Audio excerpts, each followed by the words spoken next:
আরে আরে আরে, এই হনুমানের ডাকের মাঝখানে আবার এই ছাগলটা কোথা দিয়ে রেখে উঠলো? এটা গান ভাই, একটা গান? সিরিয়াস?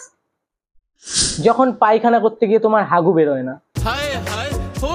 যখন ছোটবেলায় তোমার পাখি তোমার চেনে আটকে যায়, যখন গোটা টিমের মধ্যে একমাত্র তুমিই ব্যাট পাও না,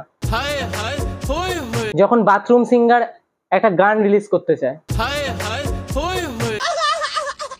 hello guys, welcome to my channel এসো কমেডি করি। আর আজকের ভিডিওতে আমরা এমন একটা গান শুনবো যেটা শুনতে শুনতে হয়তো পুরোটা না শুনেই মরেও যেতে পারি আমি।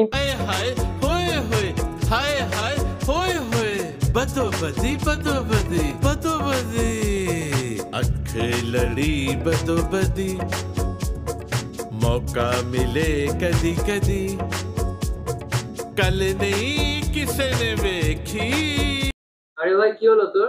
কি হলো?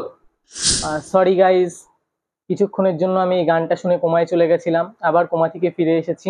এই ভিডিওতে যে মেয়েটা আছে ওটা কে আমি সেটা জানতে চাই। ওর কেন এই গানটা দেখে কোনো সমস্যা হচ্ছে না?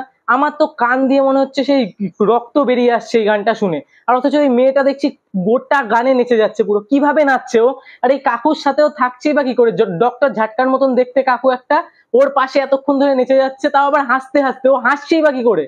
আর পিছনে ব্যাকগ্রাউন্ড গুলো দেখে মনে হচ্ছে কোনো এডিটারই রাজি হয়নি ওর এই গানটা এডিট করতে, কেননা জানে এডিট করতে গেলে গানটাও শুনতে হবে, আর গানটা শুনলে ওর কান দিয়ে নাক দিয়ে সব জায়গা দিয়ে একদম রক্ত বমি বেরিয়ে পড়বে।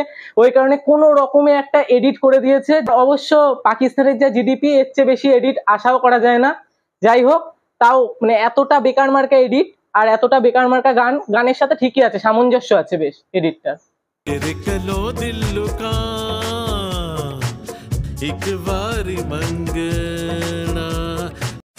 দেখো বন্ধুরা, এই গানটার নাম হচ্ছে বাদোবাদী। আসলে তিনি গানটার নাম বাদোবাদী রাখতে চাননি, আসলে রাখতে চেয়েছিলেন বড় বাটি। আসলে এই গানটা তিনি এই কারণে গিয়েছেন, আমাদের মতন যেসব বেকার ছেলেপেলেরা আছে তারা যেন বড় বাটি হাতে নিয়ে রাস্তায় গিয়ে এই গানটা গায়। তাতে কি হবে, লোকেরা ফার্স্ট্রেটেড হয়ে আমাদের দিকে কয়েন টাকা এসব ছুড়ে মারবে, আর আমরা সেগুলো নিয়ে বড় লোক যেন হতে পারি। মানে একটা মহৎ উদ্দেশ্য নিয়ে তিনি এই গানটা বের করেছেন। এই গানটা বের করার আরেকটা উদ্দেশ্য হচ্ছে যে যারা কানে একটু কম শোনে বা যারা একটু বেশি শোনে, ওরা কানে এই গানটা শুনলে ঠিকঠাক শুনতে পাচ্ছে। ডাক্তাররাও পরীক্ষা করে দেখেছে যে হ্যাঁ, এই গানটার মধ্যে এমন কিছু গুণ আছে যে কানের সব যত রকম সমস্যা আছে সব সমাধান করে দিচ্ছে এই গানটা। আমার কথায় বিশ্বাস হচ্ছে না তো? তোমাদেরকে একটা লাইভ উদাহরণ দেখাচ্ছি।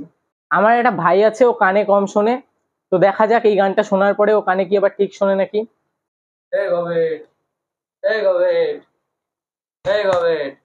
এই গানটা শোন, দেখতো একবার গানটা শোন।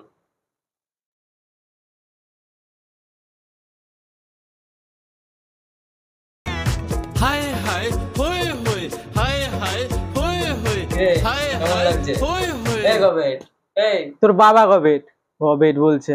তো দেখলে তো তোমরা, এইভাবে এই গানটা শুনে আমার ভাইয়েরও কান ঠিক হয়ে গেল। এই একটা বেকার মার্কা গান না, ওর আরো একটা বেকার মার্কা গান আমি এখনই তোমাদেরকে শোনাচ্ছি, শুনে না দেখো। मेरे दिल दी चंडी, मेरे दिल दी चंडी, मेरे दिल दी चंडी,